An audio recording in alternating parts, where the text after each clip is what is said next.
Hi class, these videos here are set at the beginning of the week to try to help you sort of give an overview and think about some things you might not have thought about. So here we go. On week 3, it's our first week of moving past the sort of preliminary information and moving directly towards uh, investigating Native North American communities and people directly. And this week we've bunched up together the Native peoples of the Plains and Native peoples of California. So a word to the wise: yeah, read the textbook. I'm only having you do one quiz per week out of the two, so you pick which one you want to do. Uh, let's not spend too much time on that. Like I said, maybe 25–30% of your time should be doing that stuff, getting an overview. 75% of your time should be spent on these readings.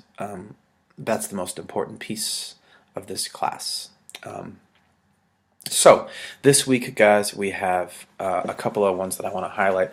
Alone on a Hilltop is about a Lakota vision quest. I think that that's an important one to read, and it's a good one to read.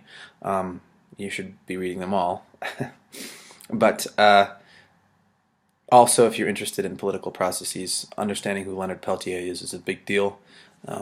A lot of these are very short to read as well. Following on the footsteps of last week, we'll be talking in terms of the California Indians about the genocide that occurred there, and do we use the word genocide or not? And as well, a really short and really great piece by Little Bear called "Just Speak Your Language," and we kind of investigate there the relationship that language has with culture. That's an important anthropological piece. So there you go. As well, guys, plenty of materials. I firmly suggest you watch the full Aaron Huey, America's Native Prisoners of War. I think that you're going to like it, and I think that it's going to help push you to be motivated to learn a little bit more.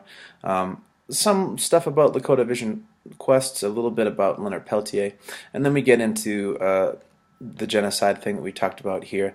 I would also highlight the last video is a really short one by the New York Times. It's called "Who Speaks Wauquechumney?" And this also helps us with this theme of language. Speaking of themes, on the syllabus and on Canvas, you should be able to see from now on we have themes. So I've put together for you some sort of thematic quality that you might encounter. I do this for a couple of reasons. Number one, it might help you reflect and produce good discussion posts. And number two, at the end of the semester when you write this paper, it's going to help you have a roadmap of what is involved with each unit that we've been looking at. So I do that for those reasons. I think that we need to do a little bit better on the discussion posts.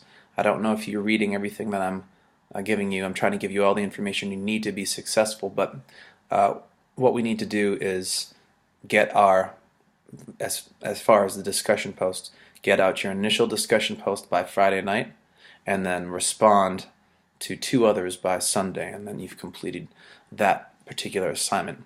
And for the anthropological corner, everybody did well there. I'm just asking you kind of to reflect and think about things and tell us what you're thinking about. And everybody who completed that did very well.